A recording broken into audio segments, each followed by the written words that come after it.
నేనే అన్నదాతను అని భావం నాలో వస్తుందో, ఎంత చిన్న వ్యక్తి అయినా, ఎంత చిన్న ఎంప్లాయీ అయినా, ఎవరైనా ఉండనియండి, ఎంత మా దగ్గర అంటే చాలా సాధారణమైన వాళ్ళు వస్తారు డైలీ క్లాసులకు. ఐఏఎస్ ఐపీఎస్లో నుంచి పడితే సెలబ్రిటీస్ ఒక పక్కన ఉంటే, కానీ డైలీ వేజెస్ లేబర్స్ కూడా daily they wage feel labours, so పియన్గా, proud themselves. క్లాస్ 4 ఎంప్లాయీస్గా వర్క్ చేసే వాళ్ళందరూ కూడా వస్తారు. కానీ నేను ఇక్కడ నుంచి మీకు చెప్తున్నా, ఒక్క పైసా తీసుకోరు ఎక్కడ కూడా. ఎందుకంటే నేను నా డ్యూటీ చేశాను. నేను మంచి కర్మ చేస్తే భగవంతుడు దాని యొక్క ఫలితాన్ని నాకు ఇస్తాడు. కానీ నాకు ఏ మనిషి నుంచి ఆశ పెట్టే అవసరం లేదనమాట. సో దాని కారణంగా ఏమవుతుంది, నేను ఏ విధంగా వీలవుతుందో నా తనువు, మనసు, ధనము, నా శ్వాస, సంకల్పము, దాని ద్వారా నాకు వీలైనంత నేను కార్యంలో సహయోగం చేస్తాను. అప్పుడు నేను చేసిన కర్మ కారణంగా నా భాగ్యాన్ని నేను ఆటోమేటికలీ తయారు చేసుకుంటా. అందుకోసం ఎవరితో ఈర్ష్యపడే అవసరం లేదు. లేక మరి నన్ను దట్ ఇన్సెక్యూరిటీ మోస్ట్లీ నేను అంటే పెద్దవాళ్ళలో కూడా చూసిన, మంచి పొజిషన్స్లో ఉన్న వాళ్ళలో కూడా ఈ ఇన్సెక్యూరిటీ కారణంగా we are not able to come together. ఇక్కడ ఏమవుతుందంటే యు వెరీ సెక్యూర్ అనమాట. ఐఆమ్ కింగ్, ఇంకేం కావాలండి, నేను లోపల రాజుని. సో ఇటువంటి ఏవైతే మంచి విషయాలు ఉన్నాయో, ఇటువంటి చెప్పడం ఏదైతే జరుగుతుందో స్వయం గురించి, నో యువర్ సెల్ఫ్. రెండోది ఇక్కడ నేర్పిస్తారు, నో గాడ్, పరమాత్ముడిని తెలుసుకోండి.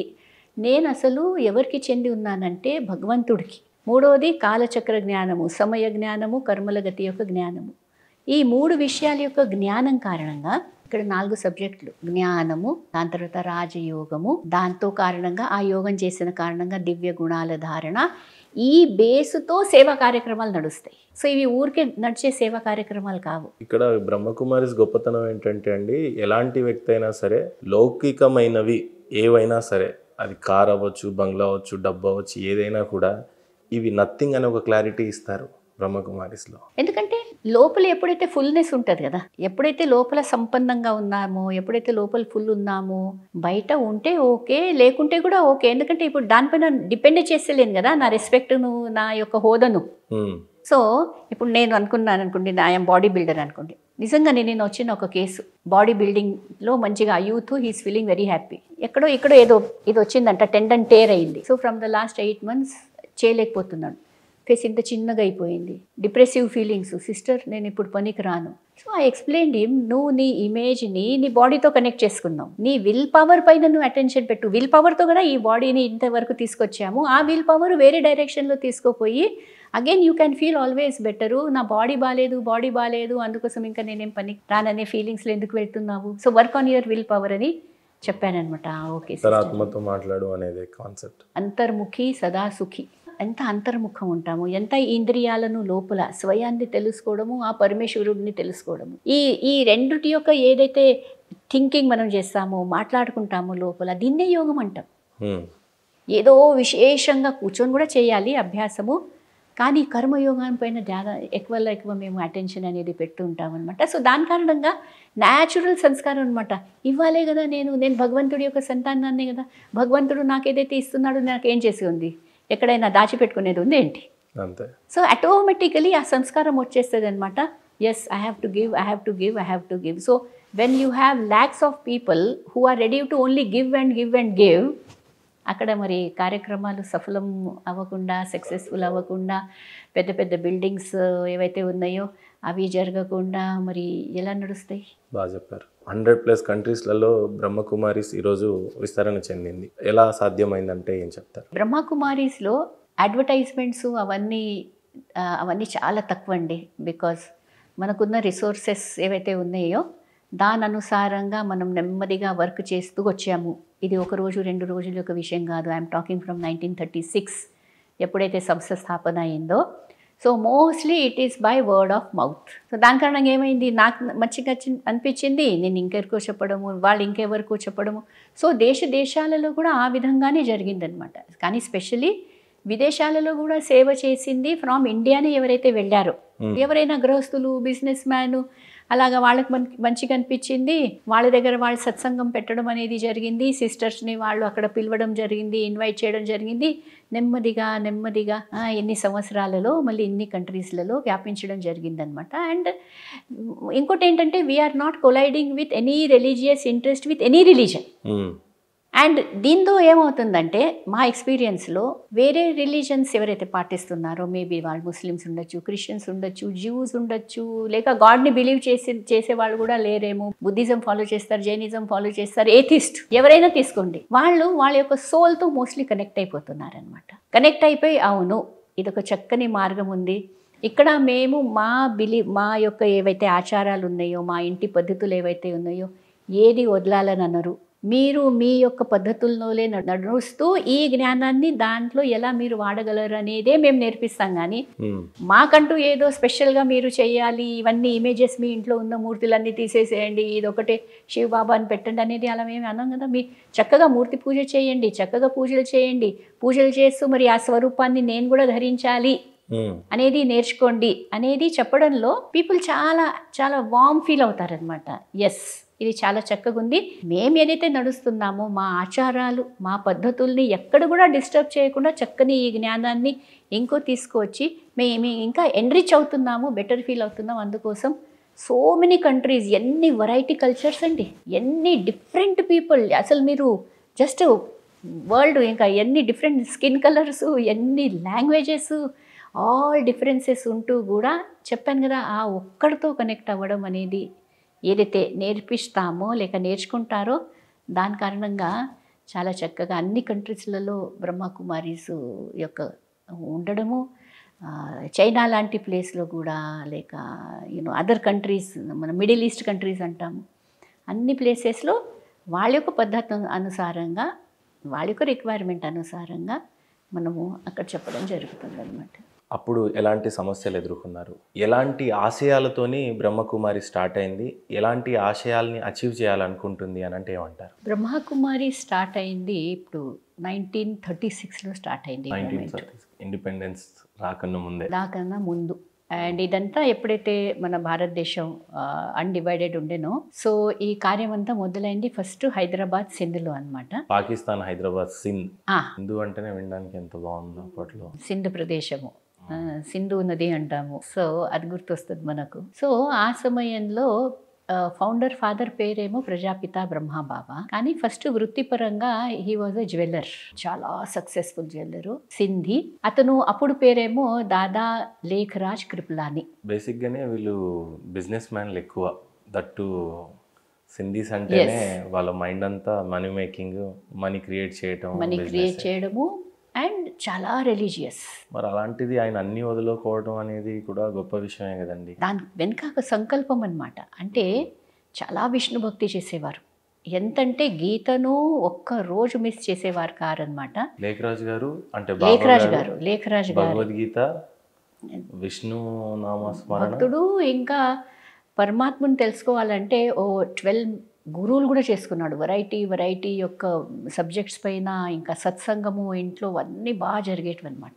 అంటే ఒక ఇన్స్టిట్యూషన్లో ఉన్న ప్రొఫెసర్స్ లాగానే ఒక 12 మంది గురువులను, లేదు ప్రొఫెసర్స్ కాదు, లిటరలీ ఎవరైతే ధర్మ గురువులు అంటాం కదా, అటువంటి గురువులు, అటువంటి సత్సంగాలు, ఇంట్లో ఎప్పుడు భజన కీర్తనాలు ఇవన్నీ బాగా నడిచేటివి, దాన పుణ్యాలు. అటువంటి ఫిలాంథ్రోపిస్ట్, ఒక గొప్ప వ్యాపారి, ఒక గొప్ప జ్యువెలరు, సో అటువంటి వారనమాట. విష్ణుమూర్తిని మాత్రం చాలా ప్రేమించేవారు. గీతను ఒక్క రోజు కూడా మానుకోవడం అనేది లేదు. ఇంకా ట్రైన్లో కూడా ఒకవేళ ట్రావెల్ చేస్తుంటే అప్పుడు కూడా గీత అధ్యాయము చేయాల్సిందే, అటువంటి గట్టి నియమస్తుడు అనమాట. ఇంకా సింధీలు అంటే కొంచెము తినడము తాగడము అనేది వాళ్ళ దగ్గర కొంచెం రెగ్యులర్గా ఉంటుంది అనమాట. కానీ బాబా గారేమో మనం మాట్లాడుతుంది 30sలో. అప్పుడు వ్యాపారం అనేది ఇలా ఎవరైతే చిన్న చిన్న రాజులు, రాజధానిలు చిన్నగా ఉండే అనమాట. సో చిన్న చిన్న కింగ్డమ్స్ అంటే జైపూర్ ఘరానా అని అలాగా, సో ఆ రాజ్యాలు రాలే కదా. సో అటువంటి రాజులతో కనెక్షన్ ఉండేది. అండ్ బాబా ఎప్పుడైతే తన దగ్గర ఏదైనా పార్టీలు అవన్నీ పెట్టేవారో దాంట్లో నాన్ వెజ్ ఉండేది కాదు, డ్రింక్స్ ఉండేటివి కావు. వచ్చేవారేమో రాజులు లాంటి వారు, వాళ్ళేమో నాన్ వెజ్ తినకుండా ఉండరు. అంటే మనం జనరల్ ఏమనుకుంటాము అంటే ఇవన్నీ ఎందుకు చేసామంటే బిజినెస్ గ్రో అవ్వడానికి. కానీ బాబా ఎంత ధర్మాన్ని పాటించేవాడంటే నేను ఏదైతే చెయ్యనో తాగను తినను, సో నా పార్టీలలో ఇవన్నీ కూడా నేను పెట్టను. జనరల్లీ కొందరు ఏమనుకుంటారు పోన్లే మనం తాగము తినము కానీ మరి బిజినెస్ గ్రో అవ్వాలంటే అందరికి ఇష్టపడాలంటే వాళ్ళు మనకు ఇష్టపడాలంటే ఇవన్నీ వాళ్ళకి ఇవ్వాలని అనుకుంటాం. సోషలైజ్ అవ్వాలి, సోషలైజ్ తాగాలి తినాలి, వాళ్ళతో ఉంటేనే వాళ్ళు మళ్ళీ పిలుస్తారు, కాంటాక్ట్స్ బిల్డ్ అవుతాయి, బిజినెస్ బిల్డ్ అవుతా ఉంటుంది. సో అలా అనుకుంటాం కదా. కానీ ఎంత వాల్యూ బేస్డ్ ఎంత ప్రిన్సిపల్డ్ అంటే ఆ మనిషికి నేనైతే ఇదే ఉన్నాను, దాని కారణంగా నేను ఎవరికి లొంగను, రాజులు ఉంటే కూడా వాళ్ళకు కూడా లొంగను, అటువంటి పర్సనాలిటీ అనమాట బాబాది. రెండోది ఏంటంటే స్త్రీలకు చాలా గౌరవం అనమాట. సో అండ్ సృష్టిలో ఏదైతే ఇవన్నీ నడుస్తున్నాయో జరుగుతున్నాయో దాని పట్ల బాగా బాధపడేవారు. ఎందుకు ఈ రోగాలు, ఎందుకు ఈ కష్టాలు, ఎందుకు ఈ పేదరికము, ఇవన్నీ కూడా బాగా ఆలోచించేవారు. గీత చదివేవారు. సో నాడు సాక్షాత్కారాలు అయినాయి అనమాట. కొన్ని విష్ణుమూర్తి సాక్షాత్కారం అయింది, శివ పరమాత్ముని సాక్షాత్కారం అయింది. ఇంకా దాని తర్వాత ఈ సృష్టి ఇంకా వినాశనం అవుతుందనేది, ఇంకా ఒక సతయుగం అనేది ఏర్పడేది ఉంది అంటే ఖచ్చితంగా మనం కలియుగంలో ఉన్నాం అనేది ఆయన ఇది చాలా అలా తెలుసుకొని ఆ ఫీలింగ్స్లలోనే ఉండొచ్చు. అటువంటి సాక్షాత్కారం జరిగి ఇంకా సతయుగం తీసుకొచ్చేది ఉంది త్వరలో. అయితే అటువంటి సాక్షాత్కారాలు, అటువంటి ఇంకా డీప్ థింకింగ్లో వెళ్ళిపోయిన తర్వాత వజ్రాలు ఏవైతే ఉన్నాయో ఇంకా వజ్రాలు కనబడతలేవు బాబాకు. And business is running in top. ఆ టైంలోనే ఇంకా తన యొక్క పార్ట్నర్ ఎవరైతే ఉన్నారో దాంట్లో ఇంకా I want to wind up అని అనేసి ఇంట్లో ఎవరికి అడగకుండా, ఎవరికి చెప్పకుండా, ఎవరి దగ్గర కన్సల్టేషన్ చేయకుండా సంకల్పం కలిగింది అంతే, ఇంకా చేయడమే. అండ్ వ్యాపారం అంతా కూడా వైండప్ చేసేసారు. ఎంత ధైర్యం కావాలి. సో అంటే అటువంటి ధైర్యం అనమాట, చెయ్యాలి, సాధించాలి. ఇక్కడ సత్కారం అయింది కాబట్టి, రెస్పాన్సిబిలిటీ తెలిసిపోయింది కాబట్టి ఇంకా దేని మీద ఆయనకి లేదు. దేని మీద అంటే ఏమవుతుంది నాకు ఇది రైటా రాంగా గురువులకు కూడా అడిగారనమాట. కానీ ఎవరి దగ్గర ఏది అర్థం అవుతలేదు. ఇంకా భగవంతుడా మరి నువ్వే నన్ను నడిపిస్తున్నావు అంటే ఎంత సరెండరెన్స్ అనమాట, సమర్పణ భావం వారిలో. సో అలాగా చేస్తూ ఈ సంస్థను స్థాపన చేశారనమాట. అయితే స్థాపన చేసిందంతా హైదరాబాద్లో. కానీ ఎప్పుడైతే మొదలైందో సత్సంగము అక్కడ ఇంకా చాలామందికి ఇంట్రెస్ట్ వచ్చింది. ఫ్యామిలీస్ వచ్చారు, చేశారు. కానీ మరి నెమ్మదిగా ఇప్పుడు మనలో దైవత్వాన్ని తీసుకురావాలంటే మళ్ళీ మనము ఇవన్నీ తినడం తాగడం అన్నీ మానుకోవాలి. జీవితం అనేది కూడా స్వచ్ఛంగా పవిత్రంగా తయారు చేసుకోవాలి. సో ఇంట్లో అందరు అలాగా కొందరు పాటించడం స్టార్ట్ చేశారు, కొందరు ఇంట్లో పాటిస్తలేరు. సో బాగా ఇంట్లలో గొడవలైనాయి అనమాట. అప్పుడు బాబాగారు ఏం చేశారంటే సరే నేను ఇక్కడ నుంచి కరాచీ వెళ్ళిపోతానని కొందరు ఇంకా ఎవరైతే ఫాలోవర్స్ విత్ ఫ్యామిలీస్ ఉన్నారో వాళ్ళందరూ బాబాతో కరాచీ వెళ్ళిపోయారు. అక్కడ బాబా ఆల్రెడీ పార్టీషన్ అయిపోయి, అంటే ఈ బిజినెస్లో ఏదైతే ఆయనకు డబ్బు వచ్చిందో, డబ్బు కాదు అన్ని వజ్రాలు అవన్నీ ఎక్కువ వారిచ్చారనమాట పార్ట్నరు. అవన్నిట్లో సేల్ చేసుకొని ఆ డబ్బుతో బిల్డింగ్స్ అవన్నీ కొని అక్కడ స్టార్ట్ చేశారనమాట.